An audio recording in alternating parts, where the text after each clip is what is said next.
نحمده ونصلي على رسوله الكريم اما بعد فاعوذ بالله من الشيطان الرجيم بسم الله الرحمن الرحيم رب اشرح لي صدري ويسر لي امري واحلل عقدة من لساني يفقهوا قولي.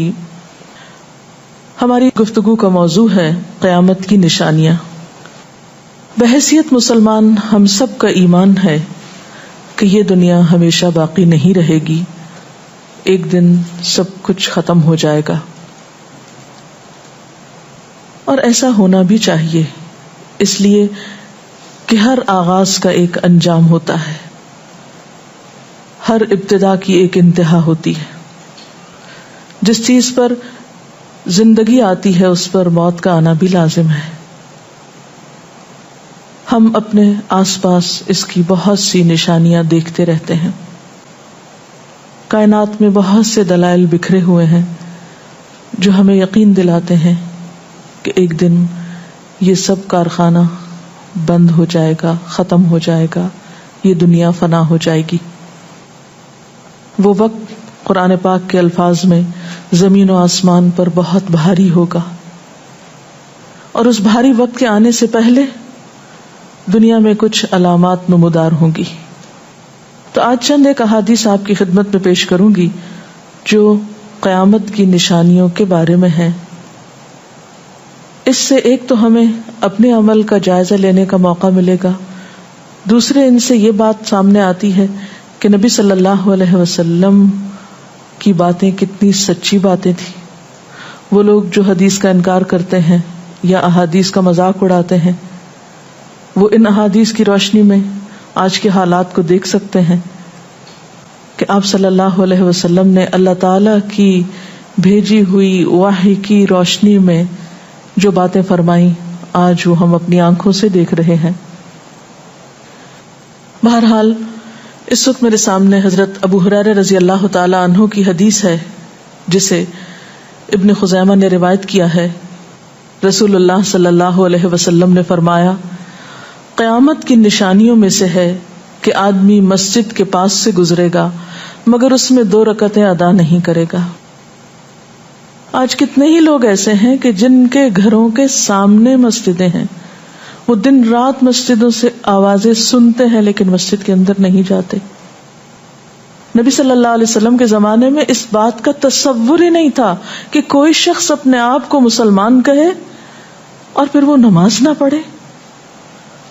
اسی لیے ہم دیکھتے ہیں کہ منافقین ہر حال میں مسجد میں پہنچتے تھے، بلکہ انہوں نے اپنی ایک الگ مسجد بھی بنائی تھی یا مسجد نامی عمارت بنائی تھی. لیکن قیامت کے نزدیک مسجدوں کے پاس سے گزرنے والے مسجد نہیں جائیں گے.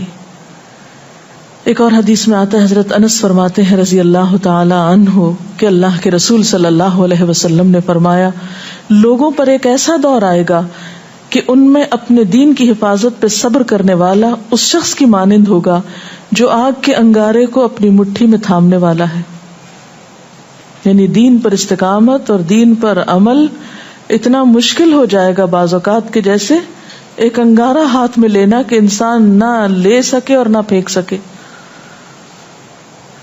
ایک اور نشانی جو آپ صلی اللہ علیہ وسلم نے ہمیں بتائی وہ یہ کہ زمانہ قریب آ جائے گا، عمل میں نقص واقع ہوگا اور بخیلی پیدا ہو جائے گی، دل تنگ ہو جائیں گے. ایک اور حدیث میں آتا ہے کہ بخیلی کا عام ہونا قیامت کی نشانیوں میں سے ہے. آج آپ دیکھیں کہ بسا اوقات انسان کے پاس اللہ کی دی ہوئی بے شمار نعمتیں ہوتی لیکن انسان ان نعمتوں میں کسی کو شریک نہیں کرتا. چھوٹی چھوٹی باتوں کو مائنڈ کر جانا، چھوٹی چھوٹی باتوں پہ ناراض ہو جانا، چھوٹی چھوٹی چیزوں کو حد سے زیادہ محسوس کر لینا، یہ سب کچھ شح کی وجہ ہی سے تو ہے، بخل کی وجہ سے ہی تو ہے. بخل صرف مال میں نہیں ہوتا، بخل تمام نعمتوں میں ہوتا ہے اگر ان میں اللہ کے دوسرے بندوں کو بطور شکر کے شریک نہ کیا جائے. ایک اور حدیث میں آتا ہے، مجموع الزوائد میں یہ حدیث روایت ہوئی ہے، رسول اللہ صلی اللہ علیہ وسلم نے فرمایا کہ لوگ سخت اور بخیل ہو جائیں گے، یعنی ان کے دل سخت ہو جائیں گے اور ان کے اندر بخل عام ہو جائے گا. ایک اور نشانی قیامت کی آپ صلی اللہ علیہ وسلم نے یہ بتائی کہ مساجد میں زیب و زینت بہت ہوگی، یعنی نمازی تو کم ہوں گے لیکن مسجدیں سجائی بہت جائیں گی. حضرت انس بن مالک کی روایت ہے، مسند احمد نے اس کو روایت کیا ہے، رسول اللہ صلی اللہ علیہ وسلم نے فرمایا قیامت قائم نہیں ہوگی یہاں تک کہ لوگ مسجدوں میں فخر و مباحات کریں گے، یعنی مسجد کے بنانے میں، اس کے سجانے میں، اس کی آرائش میں ایک دوسرے کا مقابلہ کرنے لگیں گے. ایک اور حدیث میں آتا ہے کہ قیامت کی علامات میں سے ہے کہ لوگ مسجدوں کو سجایا کریں گے، یعنی اللہ تعالیٰ کو نماز پڑھ کے خوش کرنے کی بجائے مسجد بنا کے سجا کے خوش کرنے کی کوشش ہوگی. حضرت ابو الدرداء سے روایت ہے کہ جب تم لوگ مسجدوں کو سجانے لگو، قرآن کو مزین کرنے لگو تو تمہاری بربادی ہے، کیونکہ قرآن پاک پڑھنے کے لیے آیا، محض سجانے کے لیے نہیں.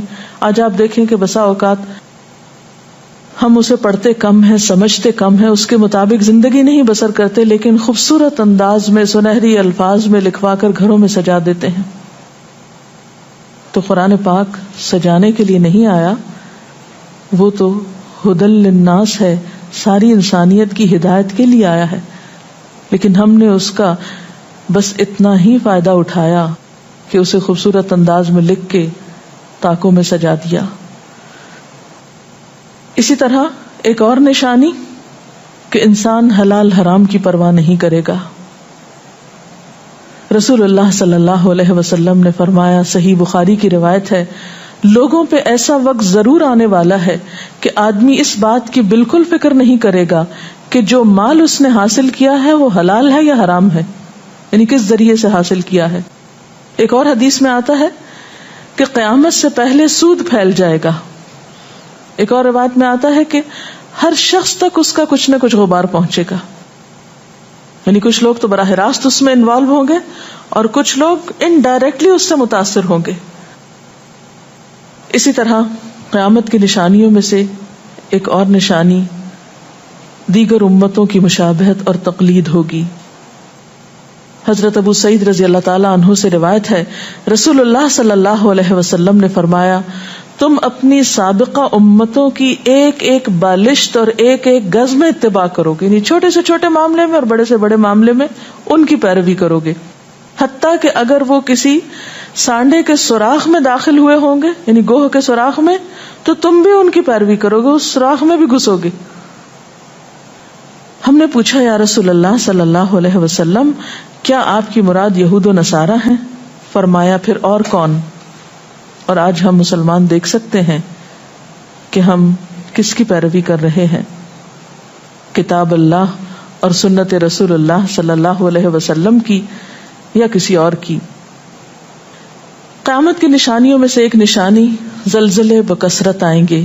حضرت ام سلمہ سے روایت ہے، مسند احمد میں یہ روایت آتی ہے، رسول اللہ صلی اللہ علیہ وسلم نے فرمایا، قیامت سے پہلے موت کی سخت وبا پھیلے گی، پھر زلزلوں والے سال آئیں گے. ایک اور روایت میں آتا ہے، قیامت کی نشانیوں میں سے ہے کہ ناگہانی موت کثرت کے ساتھ ہوگی، یعنی اچانک ڈیتھ، یکا یک بیٹھے بیٹھے فوت ہو گئے. امام بخاری نے اس حدیث پر کچھ شعر بھی لکھے ہیں جن کا ترجمہ ہے، فارغ وقت کو غنیمت سمجھ کر کچھ رکوع کر لو، یعنی فارغ بیٹھنے سے بہتر ہے کچھ نوافل پڑھ لو، قریب ہے کہ تیری موت اچانک واقع ہو. تم کتنے ہی صحت مند لوگوں کو دیکھتے ہو جن کی صحت مند جانیں اچانک فوت ہو جاتی ہیں، یعنی ختم ہو جاتی ہیں. حافظ ابن حجر عسقلانی جنہوں نے بخاری کی شرح لکھی ہے فتح الباری، وہ کہتے ہیں یہ عجیب اتفاق ہے کہ امام بخاری خود بھی اسی طرح اچانک فوت ہوئے تھے. یعنی اچانک موت جو ہے وہ کسی پر بھی آ سکتی ہے، کوئی نیک ہو یا بد ہو. ہم یہ نہیں کہہ سکتے کہ ہم بہت نیک ہیں یا ہم بڑے اچھے کام کرتے ہیں تو ہمارے ساتھ یہ معاملہ نہیں ہو سکتا، یہ کسی کے ساتھ بھی ہو سکتا ہے. اس لیے جو وقت آج ہمیں حاصل ہے، جو لمحات آج ہمیں ملے ہیں، ان کو غنیمت سمجھیں اور نیکی کے کام میں پیچھے نہ رہیں. پھر قیامت کی نشانیوں میں سے ایک نشانی یہ بھی بتائی گئی کہ لوگ جان پہچان والوں کو بس سلام کریں گے. عامر بن اسود فرماتے ہیں رضی اللہ تعالی عنہ کہ ہم حضرت عبداللہ بن مسعود کے ساتھ ایک مسجد میں گئے تو جماعت کھڑی تھی، پھر لوگوں نے رکوع کیا اور ہم بھی رکوع کرتے ہوئے ساتھ شامل ہو گئے۔ اتنے میں ایک آدمی آیا اور کہنے لگا، ابو عبد الرحمن، یہ عبداللہ بن مسعود کی کنیت ہے، آپ کو سلام۔ عبداللہ بن مسعود نے حالت رکوع ہی میں فرمایا، اللہ اور اس کے رسول صلی اللہ علیہ وسلم نے سچ کہا تھا۔ نماز کے اختتام پر کچھ لوگوں نے آپ سے پوچھا کہ آپ نے فلاں شخص کے سلام پر یہ کیوں کہا کہ صدق اللہ و رسولہ، اللہ اور اس کے رسول صلی اللہ علیہ وسلم نے سچ کہا۔ ابن مسعود نے فرمایا، میں نے نبی صلی اللہ علیہ وسلم سے سنا کہ قیامت کی نشانیوں میں سے ہے کہ سلام صرف پہچان والوں کو کیا جائے گا۔ یعنی آپ کسی مجلس میں جاتے ہیں، مسنون طریقہ کیا ہے، اگر آپ کسی گیدرنگ میں جائیں سب کو بیک وقت السلام علیکم کہیں، لیکن بہت دفعہ آپ نے دیکھا ہوگا کہ لوگ آتے ہیں سب کو نہیں پوچھتے، ان میں سے جو جان پہچان والا ہوتا ہے اس کا نام لے کر بس سلام کرتے ہیں۔ پھر اسی طرح ایک اور نشانی یہ کہ لوگ دعا اور طہارت میں زیادتی کریں گے۔ حضرت سعد رضی اللہ تعالی عنہ سے روایت ہے، انہوں نے سنا کہ ان کا بیٹا اس طرح دعا کر رہا ہے، یا اللہ میں تجھ سے جنت کا سوال کرتا ہوں، اس کی نعمتوں کا سوال کرتا ہوں، اس کی رونقوں اور تر و تازگیوں کا سوال کرتا ہوں، وغیرہ وغیرہ، اور میں آگ سے تیری پناہ مانگتا ہوں، اس کی زنجیروں سے اور طوقوں سے پناہ مانگتا ہوں۔ تو حضرت سعد نے فرمایا، تم نے اللہ تعالیٰ سے خیر کثیر کا سوال کیا ہے اور ضرر کثیر سے پناہ مانگی ہے، جبکہ میں نے رسول اللہ صلی اللہ علیہ وسلم سے سنا کہ ان قریب ایسے لوگ ہوں گے جو دعا میں زیادتی کریں گے۔ یعنی صرف یہ کہہ دینا کافی ہے کہ اللہ تو ہمیں جنت عطا فرما اور دوزخ سے بچا، اس کی بہت تفصیلات میں جانے کی ضرورت نہیں۔ جب جنت میں داخل ہو گئے تو سب کچھ نصیب ہو گیا، اور جب جہنم سے بچ گئے تو سب سے بچت ہو گئی۔ پھر آپ نے یہ آیت پڑھی، اپنے رب سے عاجزی سے دعا مانگو، یقیناً وہ زیادتی کرنے والوں کو پسند نہیں کرتا۔ یعنی دعاؤں میں زیادتی اور اس قسم کی تفصیلات یہ پسندیدہ نہیں ہے۔ تمہیں یہی کافی تھا کہ تم یوں کہتے، یا اللہ میں تجھ سے جنت اور ہر اس قول و عمل کا سوال کرتا ہوں جو جنت کے قریب کر دے، اور میں تیری پناہ چاہتا ہوں جہنم سے اور ہر اس قول و عمل سے جو جہنم کے قریب کرے۔ تو اتنا کہنا کافی تھا۔ پھر قیامت کی نشانیوں میں سے ایک نشانی آپ صلی اللہ علیہ وسلم نے یہ بھی بتائی کہ نااہل حاکم مقرر کیے جائیں گے۔ حضرت ابو ہریرہ سے روایت ہے کہ قیامت کی نشانیوں میں سے ہے کہ ذلیل اور کمینے لوگ نیک شریف لوگوں پر غالب ہو جائیں گے۔ کیوں ابن مسعود، کیا تم نے بھی یہ بات میرے محبوب صلی اللہ علیہ وسلم سے سنی ہے؟ ابن مسعود نے فرمایا، ہاں رب کعبہ کی قسم۔ حضرت حذیفہ سے روایت ہے کہ قیامت اس وقت تک قائم نہ ہوگی جب تک کہ تم اپنے امام کو قتل نہ کرو گے، یعنی لوگ اپنے حاکموں کو مارنے لگیں گے اور اپنی تلواروں کے ساتھ آپس میں ہی لڑائی کرو گے، علاوہ ازیں تم میں سے بدترین لوگ تمہاری دنیا کے وارث ہو جائیں گے۔ اسی طرح قیامت کی نشانیوں میں سے ایک نشانی یہ بھی ہے، حضرت عبداللہ بن مسعود سے مروی ہے کہ رسول اللہ صلی اللہ علیہ وسلم نے فرمایا، قیامت کے قریب صرف مخصوص لوگوں کو سلام کیا جائے گا۔ تجارت اس قدر پھیل جائے گی کہ عورت تجارت میں اپنے خاوند کا ہاتھ بٹائے گی، یعنی اتنا بزنس ہوگا کہ مرد سے اکیلے نہیں سنبھالا جائے گا، عورتیں اس میں شریک ہوں گی، رشتہ داری توڑی جائے گی، یعنی مال کثرت سے ہونے کے باوجود رشتہ داروں کا خیال نہیں رکھا جائے گا، جھوٹی گواہی دی جائے گی، حق چھپایا جائے گا، اور قلم کا ظہور ہو جائے گا، یعنی نشر و اشاعت خوب ہوگی، خوب لکھا جائے گا۔ ایک اور روایت میں آتا ہے کہ وقت مختصر ہو جائے گا۔ آج آپ دیکھیے ہر شخص وقت کی کمی کی شکایت کرتا ہے۔ حضرت ابو ہریرہ رضی اللہ تعالیٰ عنہ سے روایت ہے، رسول اللہ صلی اللہ علیہ وسلم نے فرمایا، قیامت قائم ہونے سے پہلے یہ نشانی ظاہر ہوگی کہ زمانہ قریب آ جائے گا، یتقارب الزمان، سال مہینے کی طرح، مہینہ ہفتے کی طرح، ہفتہ دن کی طرح، اور ایک دن ایک گھنٹے کی طرح، اور ایک گھنٹہ آگ کے شعلے کی طرح تیزی سے گزرنے والا ہو جائے گا۔ اور آج آپ دیکھیے کہ اللہ کے رسول صلی اللہ علیہ وسلم کی یہ بات کتنی سچ معلوم ہوتی ہے کہ ہر شخص وقت کی کمی کا شکار ہے، اور پتہ ہی نہیں چلتا ہفتہ گزر گیا، پتہ ہی نہیں چلتا مہینہ گزر گیا، پتہ ہی نہیں چلتا سال گزر گیا، پتہ ہی نہیں چلتا اتنی عمر گزر گئی، کل کی بات لگتی ہے. اور انڈائریکٹلی یہ اشارہ اس بات کی طرف کہ زندگی کی رفتار بہت تیز ہو جائے گی، یعنی فاسٹ لائف جس کو آپ کہتے ہیں اس کا شکار ہو جائے گا. ایک اور روایت میں آتا ہے کہ دنیا محبوب ہو جائے گی، موت سے نفرت ہو جائے گی. حضرت ابو ہریرہ سے روایت ہے، رسول اللہ صلی اللہ علیہ وسلم نے حضرت ثوبان سے فرمایا، اے ثوبان، اس وقت تمہارا کیا حال ہوگا جب دوسری امتیں تم پر اس طرح ٹوٹ پڑیں گی جس طرح تم کھانے کے برتن پہ ٹوٹ پڑتے ہو. ثوبان نے کہا، میرے ماں باپ آپ پہ قربان، اے اللہ کے رسول صلی اللہ علیہ وسلم، کیا اس وقت ہم تعداد میں کم ہو جائیں گے؟ فرمایا، نہیں، بلکہ تم کثرت میں ہوگے، لیکن اللہ تعالیٰ تمہارے دلوں میں وہن ڈال دے گا. صحابہ نے پوچھا، یا رسول اللہ صلی اللہ علیہ وسلم، وہن کیا چیز ہے؟ آپ نے فرمایا، دنیا سے محبت اور جہاد سے نفرت. اور ایک روایت میں آتا ہے، دنیا سے محبت اور موت سے نفرت. اسی طرح نیک لوگ آہستہ آہستہ کم ہو جائیں گے. رسول اللہ صلی اللہ علیہ وسلم نے فرمایا، نیک لوگ یکے بعد دیگرے رخصت ہوتے جائیں گے، فوت ہوتے جائیں گے. فضول لوگ باقی رہ جائیں گے، بیکار، نکمے، جس طرح جو کا بھوسا یا ردی کھجور باقی رہ جاتی. اللہ تعالیٰ ان فضول لوگوں کی کچھ پرواہ نہ کرے گا. ایک کوڑے کرکٹ کی طرح ہوں گے جن کی کچھ پرواہ نہ کرے گا کہ ان کو پھینک دیا جائے یا کاٹ دیا جائے یا کہیں جلا دیا جائے. ایسے لوگوں کی اللہ تعالیٰ کو کچھ بھی ضرورت نہیں ہو. حضرت عمرو بن شعیب اپنے والد سے اور اپنے دادا سے روایت کرتے ہیں، رسول اللہ صلی اللہ علیہ وسلم نے فرمایا، لوگوں پر ایک ایسا وقت آئے گا کہ ان کی خوب چھانٹی صفائی کی جائے گی تو فضول لوگ باقی رہ جائیں گے اور نیک لوگ ختم ہو جائیں گے. پھر آپ نے اپنے دونوں ہاتھوں کی انگلیوں کو آپس میں ملا کر فرمایا، اس طرح ان کے وعدے اور امانتیں خلط ملط ہو کر رہ جائیں گے اور وہ اختلافات کا شکار ہو جائیں گے. یعنی نہ ان میں وعدوں کا پاس ہوگا، نہ امانتوں کی ادائیگی کا احساس ہوگا، اور وہ ایک ہی چیز جانیں گے اور وہ لڑائی جھگڑا، اختلافات. کیونکہ کوڑا کرکٹ ہے نا، کوئی وزن تو اس کا ہے نہیں، کوئی اصول تو ہے نہیں، کسی نیک کام میں استقامت تو ہے نہیں، بس جدھر کو پانی جا رہا ہے اس پہ بہ رہے ہیں، ہوا چل رہی ہے اس پہ اڑ رہے ہیں. تو ایسے نکمے اور بیکار لوگ باقی بچیں گے اور پھر ایک دن دنیا اپنے اختتام کو پہنچ جائے گی. ہر گھر میں فتنہ داخل ہو جائے گا. حضرت عوف بن مالک فرماتے ہیں کہ میں غزوہ تبوک کے موقع پر رسول اللہ صلی اللہ علیہ وسلم کی خدمت میں حاضر ہوا جبکہ آپ اس وقت چمڑے کے ایک خیمے میں تشریف فرما تھے. آپ نے فرمایا، قیامت کی 6 نشانیاں گن لو. پھر ایک ایسا عام اور تباہ کن فتنہ ہوگا کہ عرب کا کوئی گھر بھی اس کی لپیٹ میں آنے سے محفوظ نہ رہ سکے گا.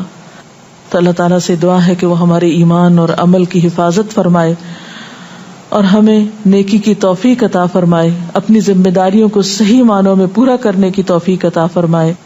اگر آپ کے ذہن میں کوئی سوال ہو تو آپ کر سکتے ہیں.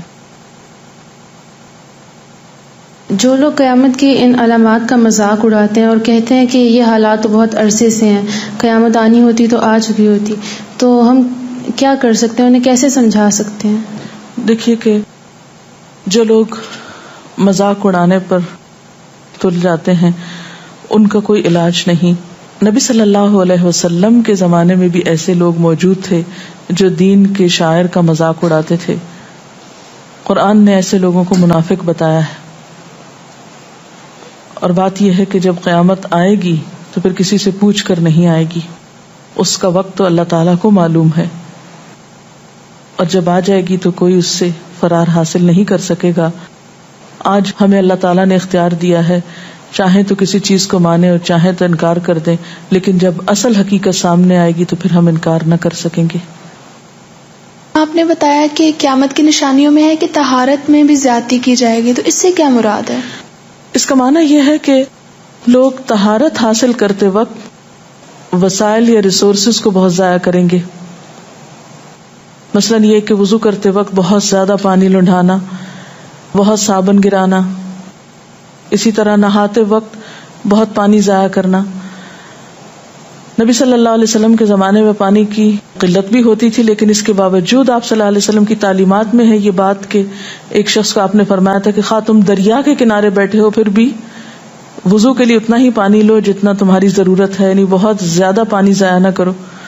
آج ہم دیکھتے ہیں کہ بہت سے وسائل کے ذریعے پانی کا حصول بعض علاقوں میں بہت آسان ہو گیا ہے اور لوگ بہت ناقدری کے ساتھ پانی ضائع کرتے ہیں.